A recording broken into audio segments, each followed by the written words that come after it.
Hello. You're listening to The Beautiful Idea, a podcast from a collective of several anarchist and autonomous media producers scattered around the world. We're bringing you interviews and stories from the front lines of autonomous social movements and struggles, as well as original commentary and analysis. Follow us on Mastodon and at thebeautifulidea.show. Thanks for listening.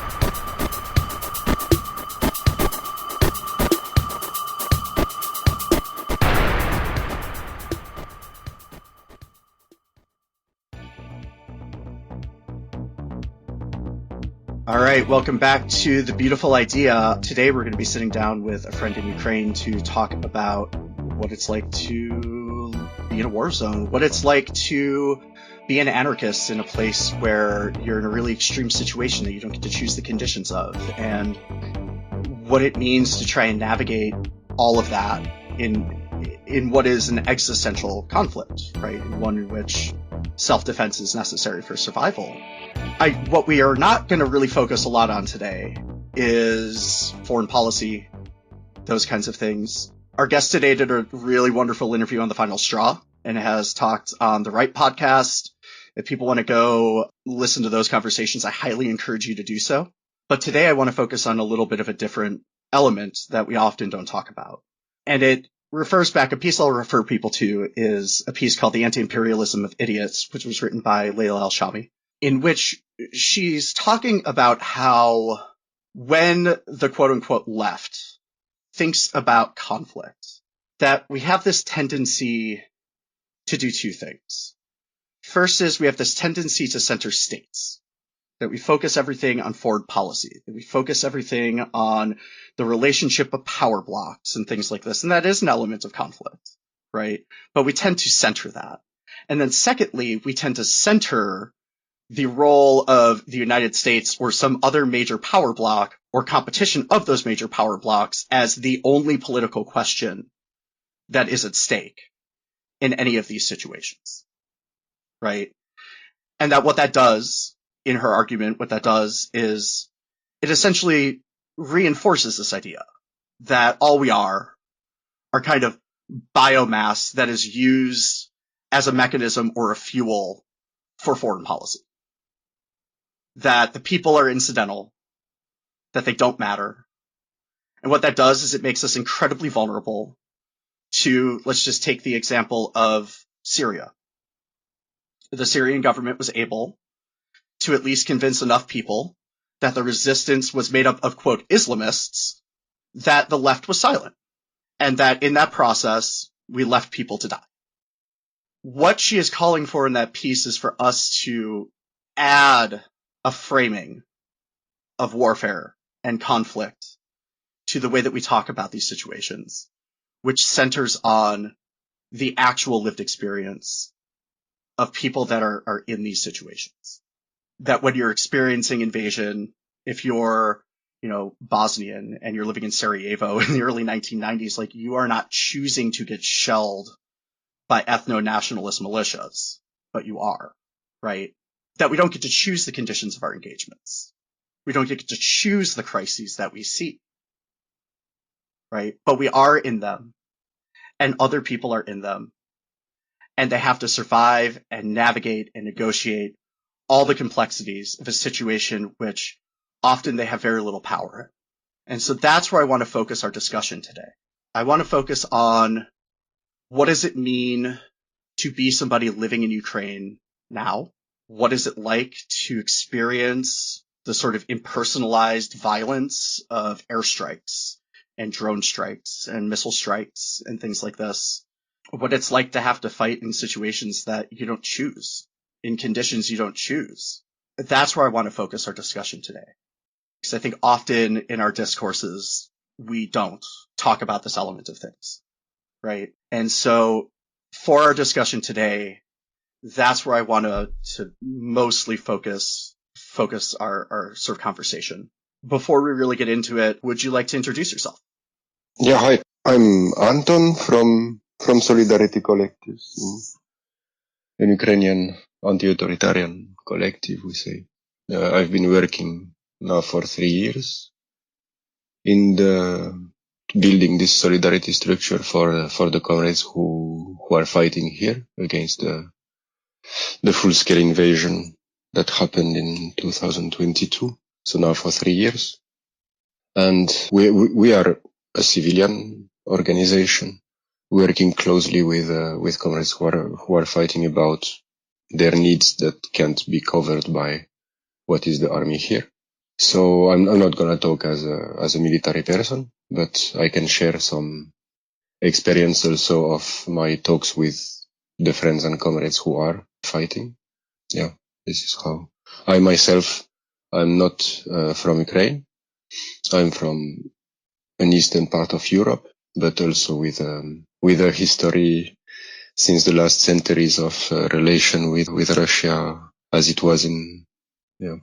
So I have also history in my family, in other wars, with Russia, of people who had to fight or flee from different regions or survive wars. And I can make parallels with this, which is also, I guess, one of the reasons why I could come here since 2022 to work on my understanding of the situation and the history of it. Yeah. And why don't we get into that? So, before we were recording, one of the things that we were talking a little bit about is, how in the US we tend to have a framing that's very centered on what it means to be American, right? And we center the US in our understanding. We center the experience and the experience set that comes from being American in our understanding. And we tend to universalize that, right? We tend to talk about that experience as, something that graphs itself internationally, that the things that the United States did and has done and are doing are somehow indicative of everything. But let's get into a little bit about the history of this war, right? Of this conflict, of this invasion. Where does this all start, right? Why is there this tendency of different regimes over history in Russia to want to invade and occupy what is currently Ukraine? I mean, on the longer history, to put it also in my motivation to come, is this understanding that there hasn't really been long-term peace between what was Russia and what was or is Eastern Europe since centuries. And in the less longer time, let's take the last 120 years, for example. I mean, there's been already several wars that could be compared to this one in many ways. And if you take it from 2008, where started also like the more like changes in regime in Russia, namely with Putin settling more and more, what started to see is like kind of repetition somehow of what has been in other periods. And it is, I understand it can feel like far away from US in the sense that there is this centrality that is felt also of the US politics since the Second World War, of course. But also about the support, I don't know, about what was happening with Hitler's Germany or now like Putin's Russia, and the help that is still has been one of the greatest in like giving the opportunity to defend here also, which is, so it's still something that is something real, like the centrality in this sense, internationally and especially here also at the moment.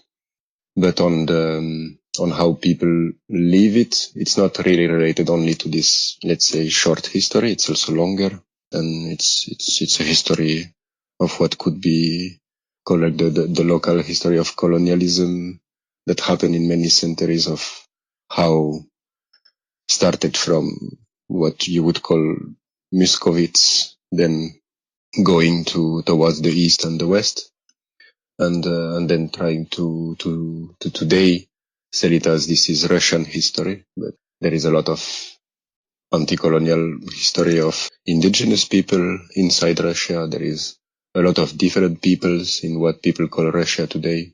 And Ukrainians have been part of this history also in the last century of what now we know as post-Soviet, or what was the USSR. And this comes to questions of who writes the history and how it's being told. And in there, as I understand it, there is this try to say to the world that there is the Russian history, and in the Russian history belongs Ukraine and Ukrainians and their bodies included, and that to continue this telling of history that Ukrainians would be part of, it means having to accept it, even if it means dying when you don't. And what happened here, let's say in more contemporary way, is when was made the choice that there is no will from Ukrainians to continue being so near of what is the Russian world, because of the changes with Putin by the time that were looked and understood in the sense of the repression of opposition and all anti-democratic laws, and this that was happening. So when Yanukovych somehow betrayed the will of Ukrainians wanting to be closer to what is let's say Europe today, and eventually because of demonstrations, and then Yanukovych making this choice of using the police to kill more than 100 people in the demonstrations, but people choosing not to stop and continue. So he was forced to flee, and he fled to Russia in the same way that Assad did, for example, in recent months. And since then, there's been this try to tell the history that Ukrainians don't really exist, or if they exist, they are enemy in the sense of Nazis. And this is part of what means talking about Nazis in Russia. That is not about anti-Semitism or something like this. It means Putin motivates in Russians more this so-called patriotic war of Russia alone fighting Nazism, and like erasing the history of Stalin signing to take Poland, and like this history in the beginning in 1939. And then, so this was erased somehow from history in Russia. And what I'm trying to say is that there is this move of like Ukrainians saying like, we want out of this, that went to the point of starting to throw people, bodies, to defend this idea that it's not possible to continue. And since then was the invasion and occupation and taking of what is Crimea, part of Donbass. And this is what has been the motivation from Russia to erase this no that was said. In this, then I can develop on what was the understanding for our movement here, that was not so clear until 2022. So in the 8 years that were until the full-scale invasion, because at this moment there was talks about what is anti-militarism, what means a possible total invasion, and people were arguing together. Also because, in my understanding of the scale and the geography of it, that it was quite kind of popular, for people more in Kiev or more in the West to understand it as it's something in the East. It's not yet directly connected, and we should be anti-militarist because, anarchist, and not working with the army of the nation, let's say. But this all arguments between people in the movement stopped when the scale actually changed, and it became total in the sense of nearly crumbling the whole country and destroying until Kiev. And that's when many people actually understood it, I would guess, in their body, you could say, understanding of the threat of it, that then you just start to look for the solutions of how you can defend yourself effectively against what's coming. And there came the choices out of the obvious situation that was faced, that there is no means to defend yourself against what was the aggression outside of having the means of what is a state, in the sense of arms and relations with other countries that could help. And this, I mean, I could also say about this that before 22 there was a lot of Ukrainians who didn't think that there would be any chance to actually defend, that people were doubtful of each other's, that there was a doubt that Zelensky would actually do something or stay. So it was a surprise for everybody that actually you could find your neighbors, people in your neighborhood, and that everybody would get together, and that actually there would be an answer also from what was the government, and that all of this combined made the resistance possible. Yeah. Until now. Yeah. Yeah. And what were those initial days like? So, I think it is very difficult in the United States to imagine living through an invasion, right?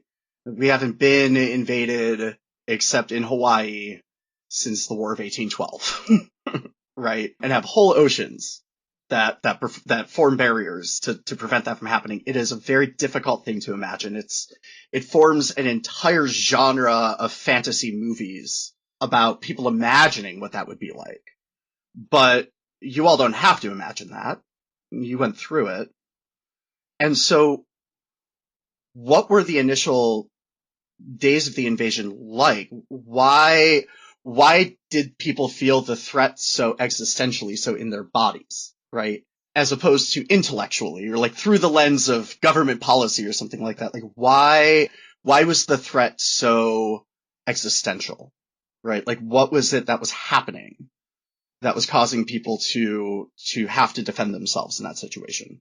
Yep. There also I will take it geographically and also give some examples, because some people froze, for example, and went into hiding and couldn't do anything in the first days because of suddenly it's ballistics coming.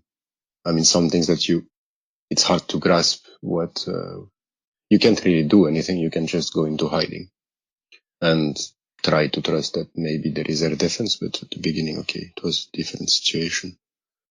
You had some people that had, or because of having training from before, that were not exactly related to being in the military, in the sense of understanding what kind of war is being dealt with, but let's say partisanship or something like this. And some people would be more, at least psychologically, understanding that, okay, what can't I do?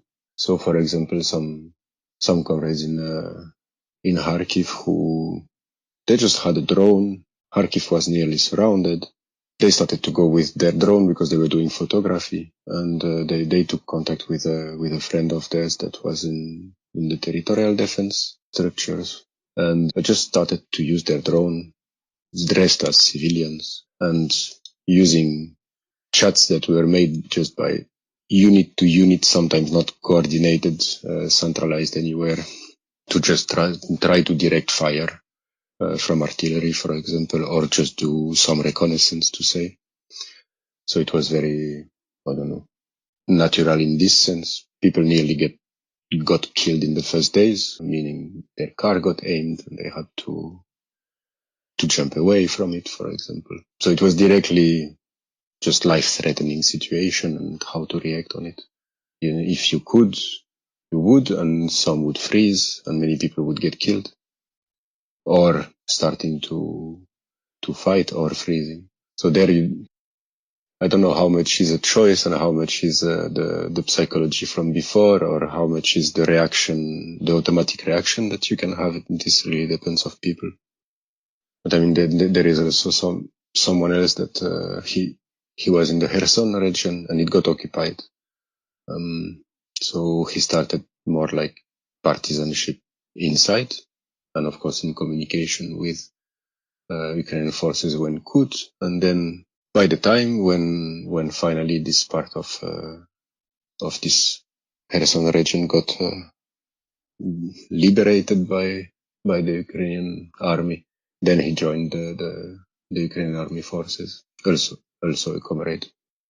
There was some people also in Kiev that, because had organized a bit few months before, but in reality a bit like really few weeks and then few days before, a rough plan. Then there was this capacity to build the first civilian organization that would support for comrades who were going to fight. And this, at the beginning, like this structure became Solidarity Collectives today by the time. And then there was also some that had decided that they would try to get in one territorial defense structure that is near Kiev.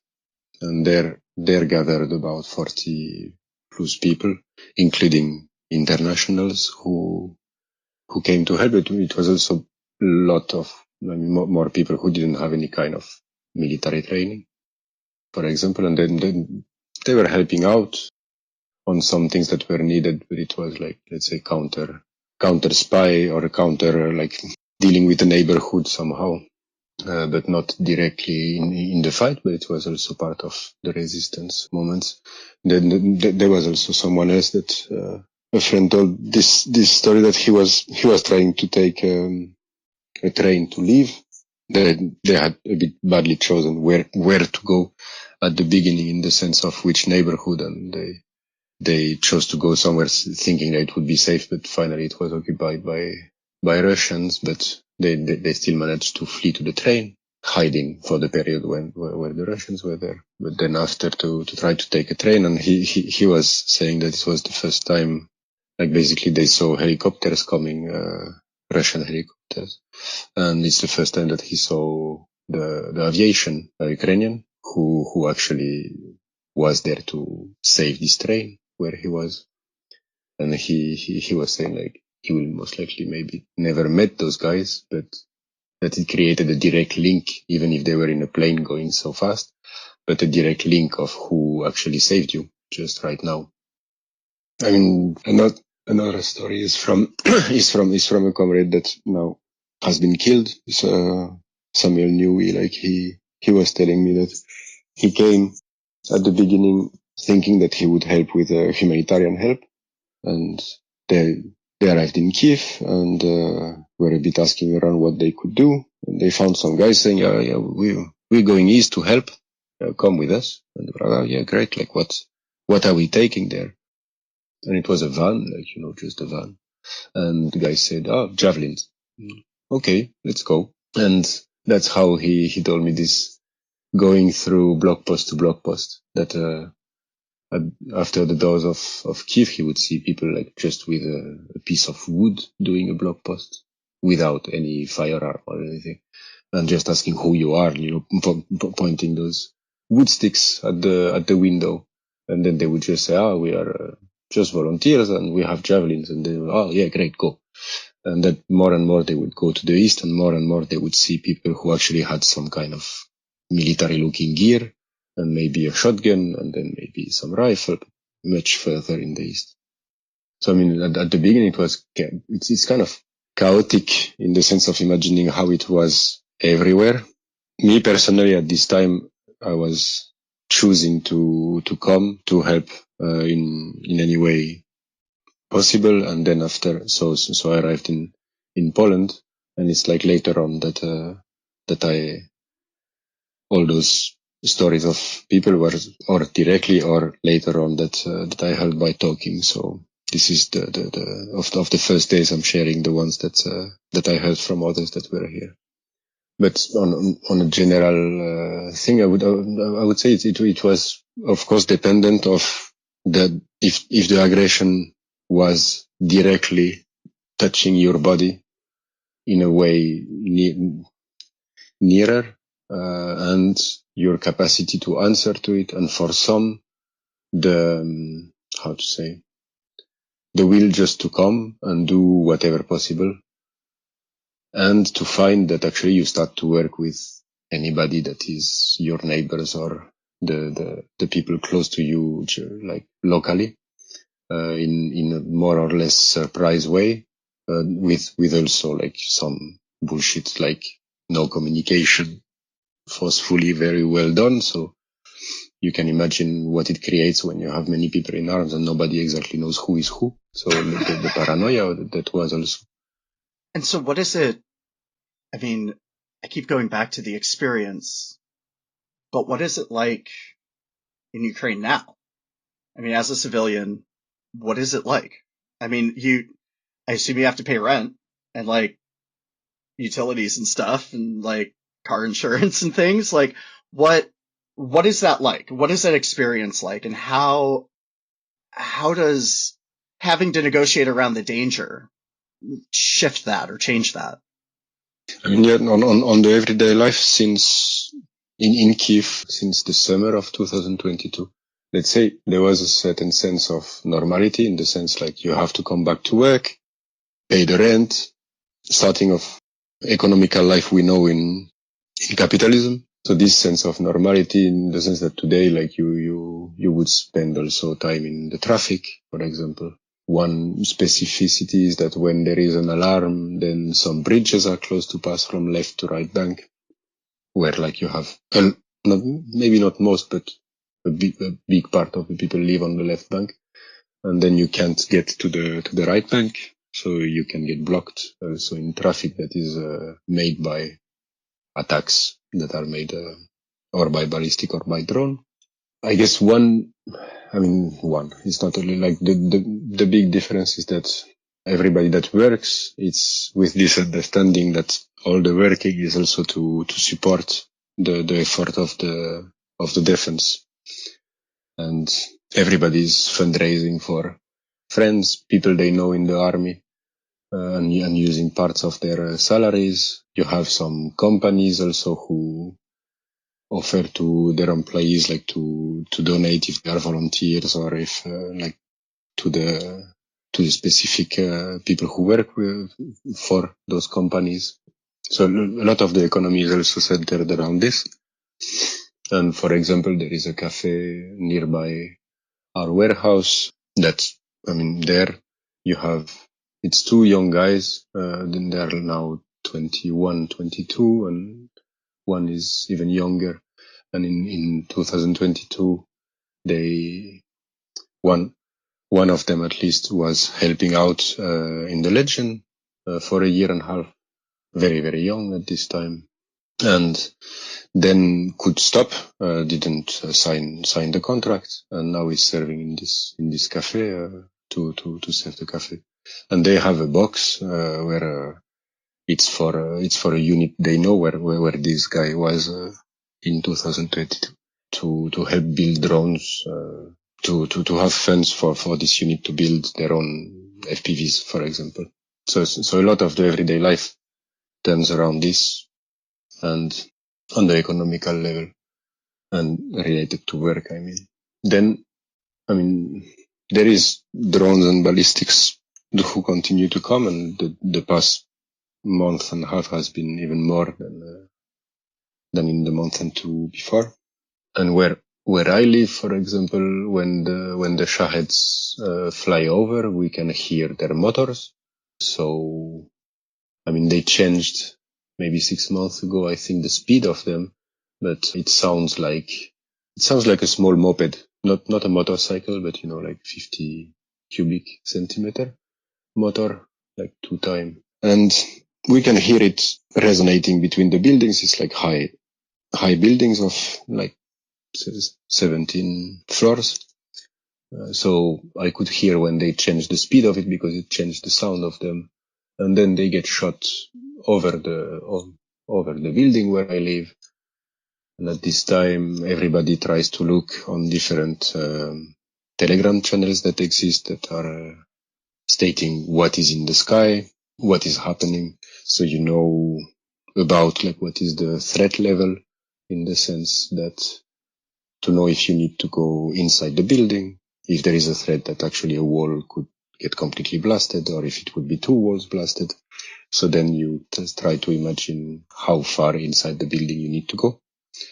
Because we don't have a shelter in the building. Here the shelter would be the metro station that is the nearest, and it's like a good 5-minute walking fast to get there. So basically some nights just listen on the air defense shooting the shaheds and hoping that it will not get down on the building. So this creates like lack of sleep, because it's of course in the night most of the time. In the neighborhood where I live is not, I mean, there is other neighborhoods who are more often targeted by ballistics because of what Russia says is possible targets. So this is not the case where I live, but it's about the shaheds.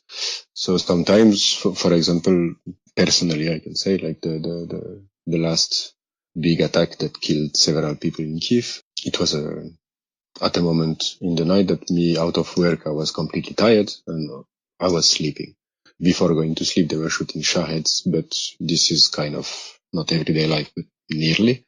So it was possible to go to sleep, and at least from the tiredness, just went to sleep. So I read the news in the morning, and then it's like checking out, is everybody okay? Everybody trying to contact all people they know to see if someone was injured or killed in the morning attack. I would say, yeah, it's somewhere there if it pictures a bit the everyday life. And how has that changed? I mean, it seems from a distance like the character of the war has changed, right? That it went from, and again, this is from a distance, right? It seems as if it went from a kind of chaotic people's resistance against an invasion where there were lots of atrocities against civilians and, you know, towns getting wiped off the map, to something that's looks a lot more like a ossified sort of military conflict. But what has that meant for you? Like, how have you been perceiving that change? And what has that meant as far as your experience of living through this? At the beginning, yeah, it was everywhere.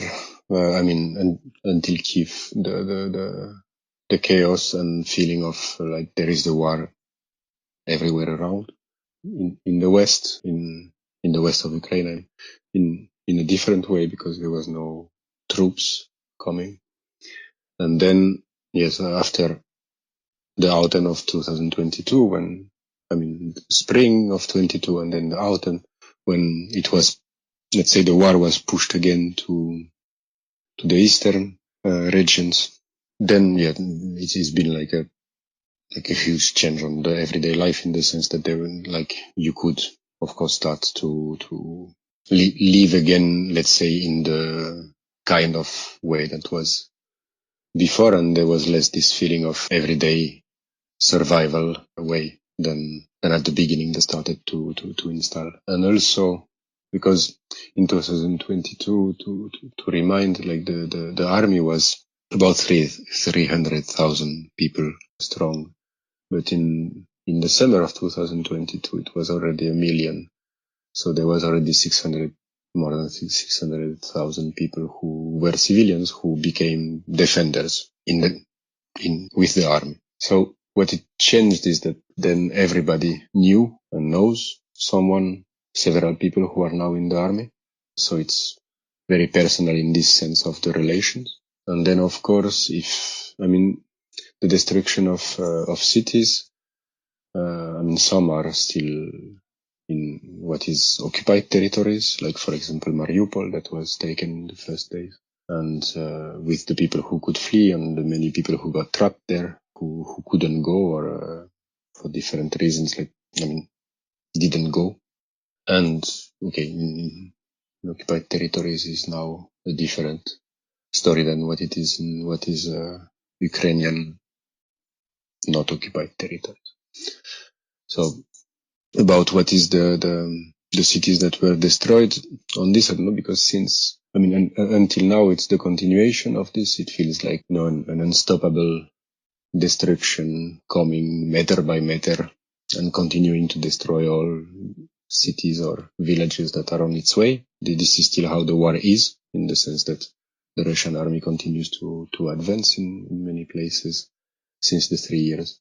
So in this sense, it continues to feel that there is this advance, but it's less acute, let's say, from Kiev, for example, the feeling on the direct threat on the body, but the relation with all the people that we know, and for us, especially with the relation with all the comrades who are fighting and that we are in communication in everyday life.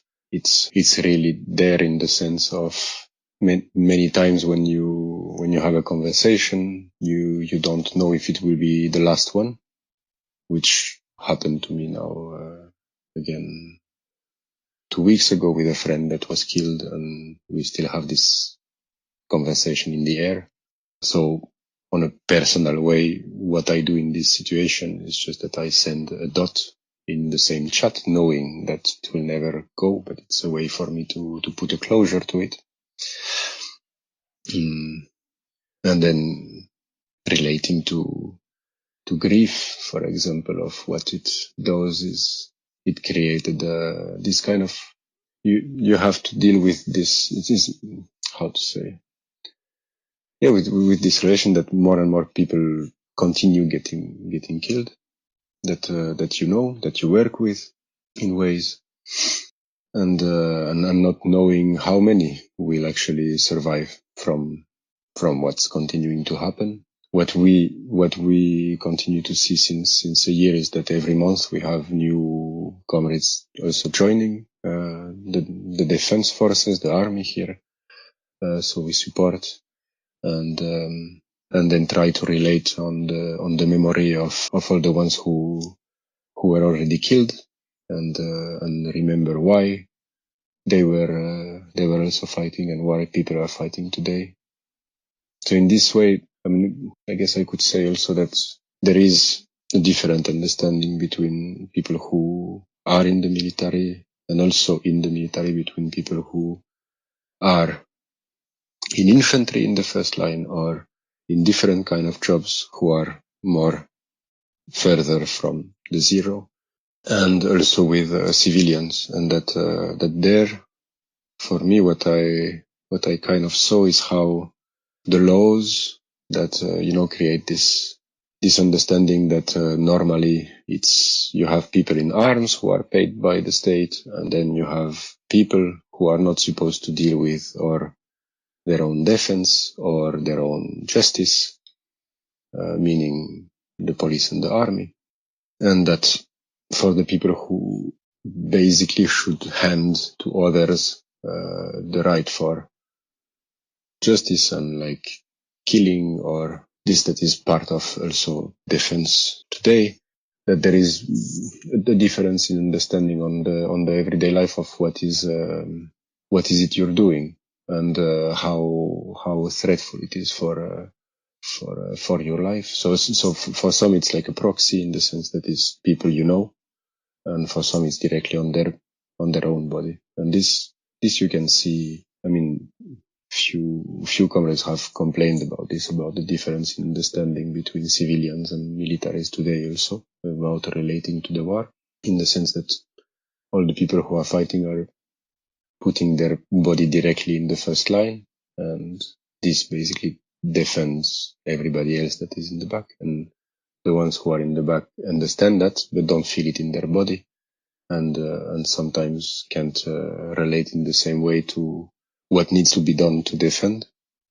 So this is something that I see as one acute problem, because of this not feeling on the threat of your own body in the same way, and what it means for your everyday life, but also for the understanding of what is this defense that's happening and how is exactly the war.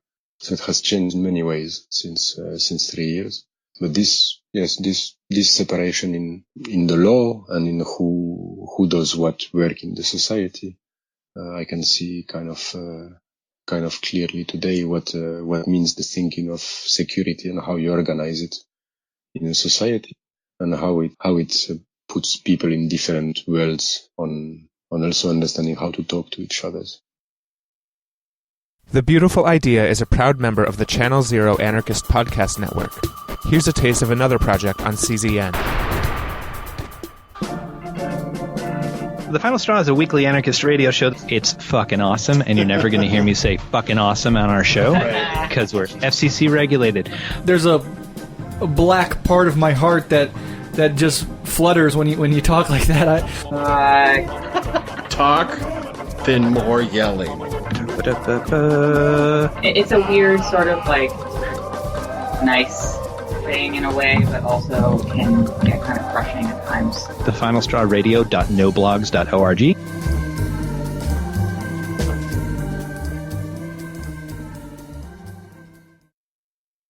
Shift a little bit. We've got, maybe 15 minutes left. Let's shift a little bit and talk about the anarchist movement in Ukraine. Maybe start with a little bit of history, right? And I think it's always important to start with history when we're talking about context you might not be familiar with, but maybe run through like a little bit of like, what is the history of the anarchist movement in Ukraine, and not just Ukraine, but, Central Eastern Europe, the former Soviet bloc, quote unquote. What is that history? Like, how do we get up to this point? And where was the anarchist movement in Ukraine when the invasion happened, right? Like, how many people were there? Like, how prepared were people? Like, what is that story? Yeah, but also in 2014, for example, many comrades participated in the different Maidans, or in Kiev or in Kharkiv, and also in other places like Donetsk or somewhere in Crimea, and all those also saying the people who are now fighting in Ukraine against the invasion. Many people reacted or directly because it was already, for example, Donetsk. The comrades from there started to fight since the first years, since 2014, and the comrades from Crimea, few were imprisoned because of doing sabotage work in 2014, and then one was exchanged because he was a prisoner for 5 years, for example, in Russia, before being exchanged in a prisoner exchange to come back to Ukraine, and now he's fighting. So again, it's geographical, and then about the movement that was, let's say, Kiev, Lviv, was in a different way related to it. In the way there was some trainings that were organized for in case of invasion and occupation, at least to have a basic, let's say, military training, but not something very deep and not for this kind of war. And then some other part that was concentrating in social struggles, and also who would be anti-militarist and not and people were arguing of what should be done. In many ways, it was a movement looking to the West, but also connected with, of course, the movement that was or is in Belarus or Russia, but and so the repression from people from the movement in Russia or Belarus, many people had to flee from there, or were in prison, or are in prison today still. And this was always connected. So this was a part that was not shared in the sense of the way to organize was pretty Western of what to organize, like demos, flea markets, actions against, like in solidarity with something happening internationally, or it was a kind of movement that I think for people from US or from Europe when coming, it's pretty easy to relate to the part of the basic organizing that was not related to the war directly, with the difference that seen from Ukraine that there was all the part of the movement with prisoners or people fleeing in exile or coming to Ukraine or to Europe from Russia and Belarus, and the consciousness of this building of the repression more and more in Russia and the Putin's regime, like completely closing all opposition. So for the movement, it was a mix of those two understandings. That was, I mean, it was also pretty loose way of organizing, in the sense that not everybody was doing things in coordination or something like this. More like, like you make something, you make a call, someone sees it on internet, it's interesting, and people relating like by personal relations or in this way. And so from this history, it's also why people also here, like there is Ukrainians, of course, defending, but there is Belarusians, there is also Russians who came here, comrades, also to fight because of the understanding of that today with helping Ukrainians to continue resist, there is maybe a chance to actually do something about what's happening in Russia, Belarus, more than from inside. Or, I mean, yeah, this was one. Also, like you can't run all your life. Like at some point, you also have to fight it off. And here there is a chance to fight it. This is like the common understanding today, with more everybody in touch with each others and more coordination. Also because of the work we're doing.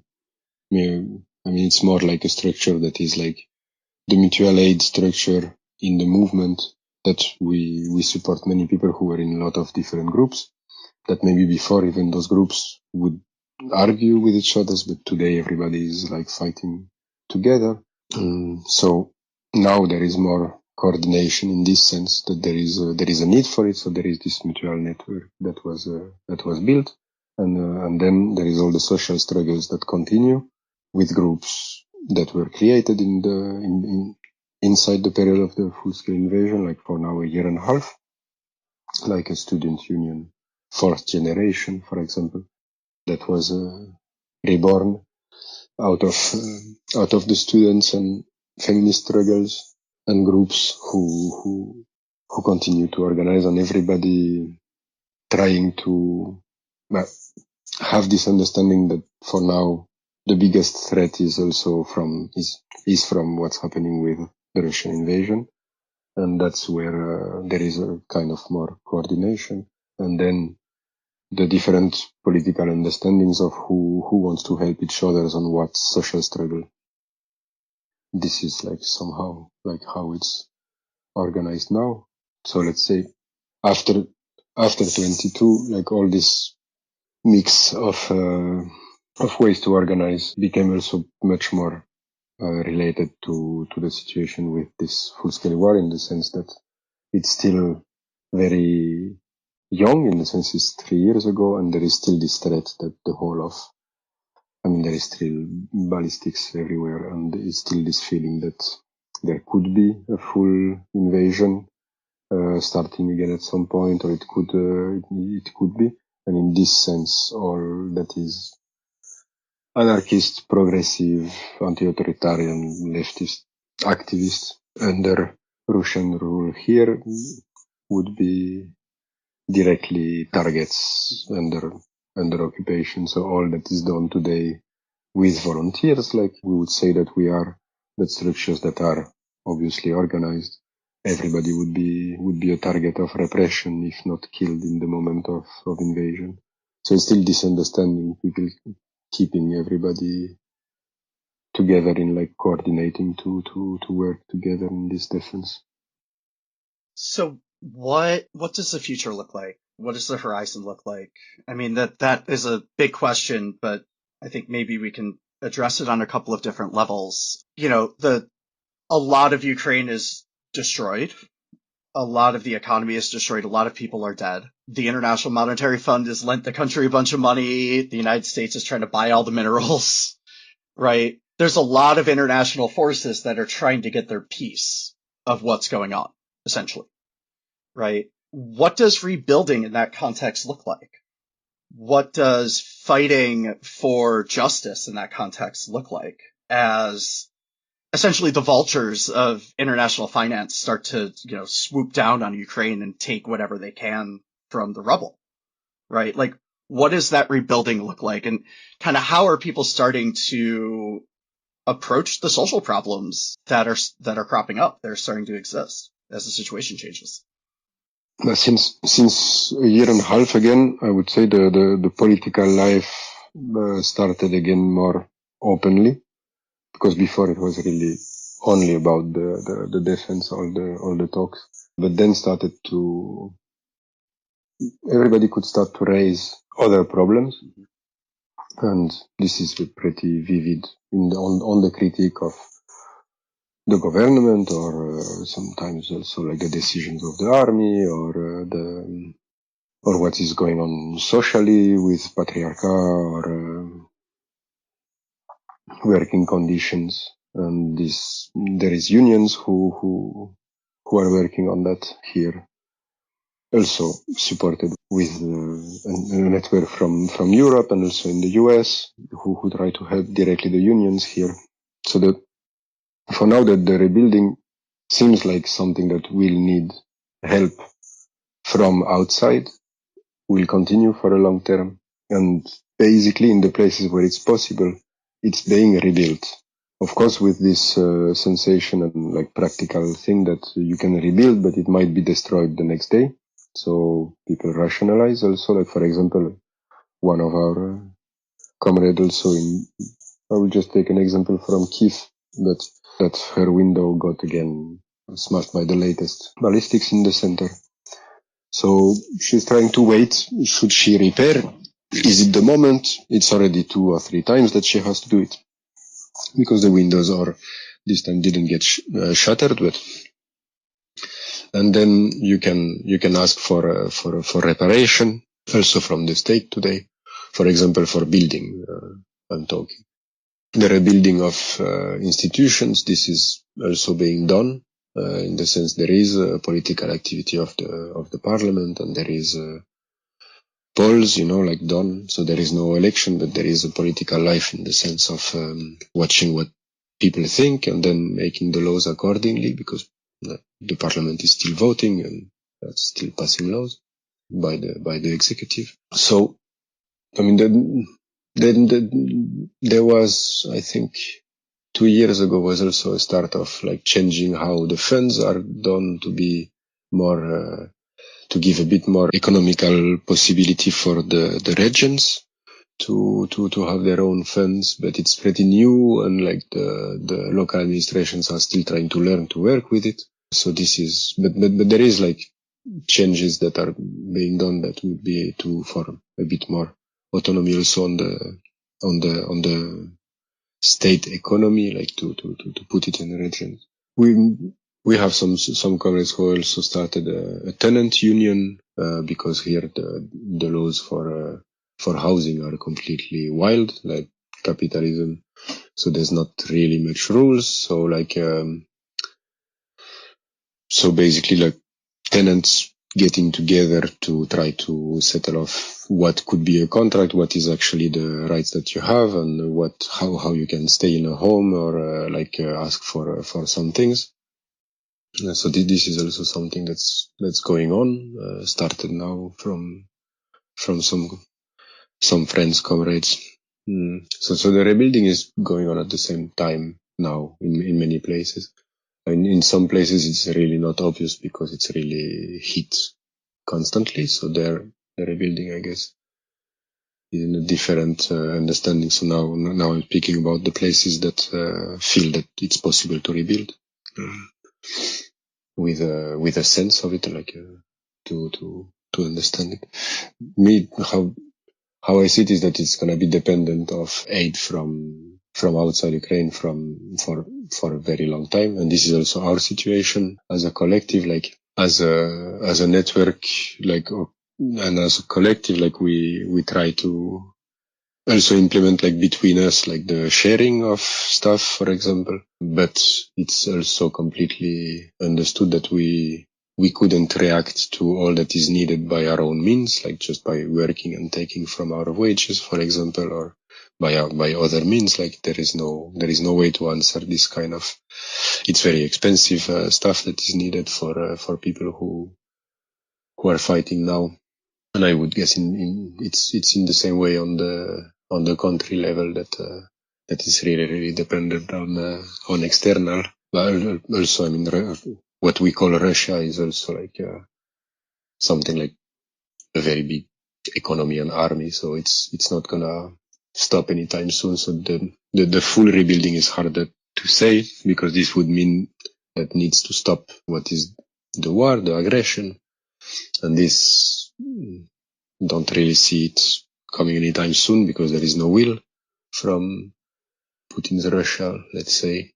So yeah, I would say dependence and trying to play with economical means without having too much damage on like everyday life, in the sense that there is pretty high inflation, and it's pretty hard for many people with the wage to buy all that's needed. It can be really hard, if not impossible. But there is like structures between families and friends, like to try to support each other. So not everything can be dealt with for sure. Like of what the state is doing is really not. It's more people helping each other also on the everyday life. Like there is evacuations of civilians that is also made by volunteer structures still today to help out in few situations where what is organized by the state is not working. So it's mixed in this as well. So yeah, for me the rebuilding at the end, it's of course dependent on if there is an end to the aggression and what this will mean. I guess there is in rebuilding there is reparation also that will be in question of who will pay for what, and also the reparation in occupied territories that are still occupied, and how people also can get imprisoned there for if Russians think that they are a part of resistance. It can be from very small things concerning language or just a flag or a doubt, and many people get in prison also in occupied territories that are under repression. And what will be the reparation of this, or the rebuilding, for now is unknown. And then all that has been in the middle of the moving 0 point of the front line, that is really cities, villages to the ground completely. So there it's still very, very unclear what rebuilding would look like for now. So and maybe we can end on this question, but one of the stories that hasn't been discussed much is the role of internationalists in Ukraine, right? I have a friend who was killed fighting with a small unit of internationalists in Ukraine. And yes, Cooper. Yeah, Cooper. Both of the people, Dmitry and Finbar, who Cooper was killed with, had served in the YPG. They'd both done service in Syria. Can you maybe talk a little bit about that story and what that means, like what this development of kind of an anarchist internationalism means, right? Like, what does it mean to develop connections between people in these conflicts? What does it mean to grapple with the difficulties that emerge in those situations, right? Yeah, maybe can you tell that story a little bit? Maybe we can close on that. As you say, Cooper, Finbar, Dima. I mean, if we speak about the comrades who were killed, there is others that I wouldn't name that are alive also today and that were in other wars or in Syria or other, like before being here. And I think for people who had experience from another war, and for each for their own personal reasons, who could understand why to come here, comparing to the situation where they grew up, or the situation, for example, fleeing from Russia, or looking for where is today revolutionary struggles that are meaningful, and going there, for example, for Finbar. And as I understood for Cooper, the going to a training in the Marines for, I guess, an understanding about what is the need to answer about security in your communities and where to learn the skills for. And some others, as some that I mentioned before, that didn't come here in the ID to fight, but pretty fast found himself in the Legion as well because of the need of it. I mean, I can see that there was few, or it was because of existing, relations between comrades, relations between comrades and the region here, and the understanding they could have, and trying to bring the help that they could. So for the people who were already soldiers before or had a training, it was this idea that maybe I can help in this situation as a fighter, or maybe I can help in another way, but with an understanding of what it can mean to be active in a war zone. And this has a long history in the anarchist movement, and today also exists, like for people, for example, in Rojava, but also, for example, in Myanmar. It's something that exists in our movement and is about why and how to choose where to go. For me, it's a mix of personal understanding of each situation, or a call because of other people that you know that are thinking to maybe do something in a place that is currently in a conflict, and because there is for here there was a call also from Ukrainians for help in the movement. I mean, like Anarchists. So then people answered the call that was made by their comrades as an act of solidarity. And internationalism in the sense of solidarity by any means to help your comrades in the situation where they are, even if it means putting your body on the line. But this has a long history in the movement and is still today very, very vivid. There was also, we call him still Marcy, but that was from England, that came also at the beginning answering the call from Ukrainians here, and like just he was saying, people called for help and I came to help. It's as simple as this. And he was a volunteer also for a long time to do evacuations or working in medical work, and then chose to make a contract to be an infantry soldier, and was killed eventually here. But in his logic, he was, for example, in Calais to help migrants, as we say migrants, but people on the move, to deal with borders basically, and so he was trying to be there where, the need from people who are in worse condition than you, trying to help where this is needed. And his logic was kind of the same here, in the sense that he wanted to join in units where was the most help needed. And his logic was that I remember one thing he was telling me, it was like a week before he was killed. And he was saying, if people are tired of the war, tell them to come to join the fight. There is people struggling here, and people need help.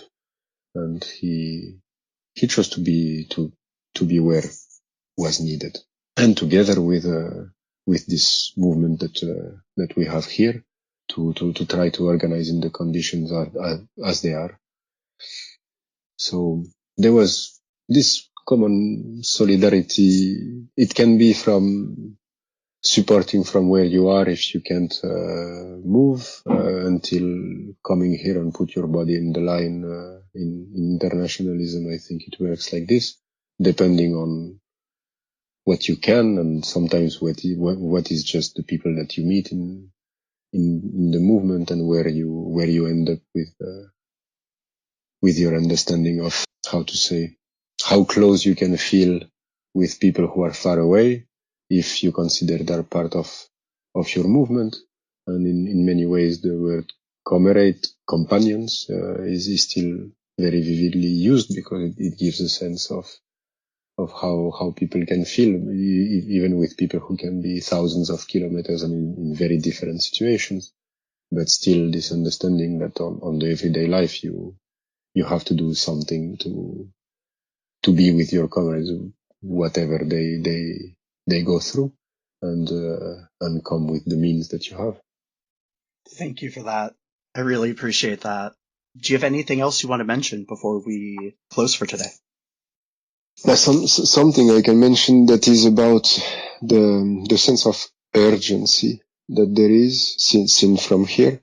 I mean, in my understanding, when I came, I was thinking it would be 10 years of war with a lot of escalation, and there is still this sense that this is coming, and in this, for sure, it's gonna be. I mean, we want to be able to try to give back the experience from here for it to be useful, possibly to other comrades worldwide, but also that there is I mean, most likely it can pretty rapidly get worse, and with the changes that has been happening with the radical turn in the administration in the US, for example, and what's the understanding that has also changed as I see in Europe. I would like to share this sense of urgency that here we will continue to need, like, really any kind of solidarity from whatever means people can have, or to come or to help make an event or something. And this will continue, and we will continue to be active to speak with everybody who wants to speak with us to understand what we're doing here. But in the sense of emergency, also to understand that it's good to keep in touch, write letters to the prisoners who are now in Russian prisons, be them Ukrainian who were soldiers or civilians, writing letters, keep in communication. There is still from here this sense that we really don't know. At some point, things can change again very, very rapidly. And who knows in what way we'll be able to be in communication. Now we can. There is a moment when it's possible. So I would say for everybody that hears this, take contact with us. We need and we are happy to learn about what's happening anywhere else. It's very hard to follow what's happening outside of Ukraine because it's all the time. Here we work really like all day. And at the end of the day, we are tired. But we want to be able to and give the feedback of what's happening here, and also see that people also try to find ways to come and help. Is it physically, or is it by sending part of, wages? Like anything really. For us, it's a living, it's a survival question, all this. And it's still like this. Thank you very much for joining us.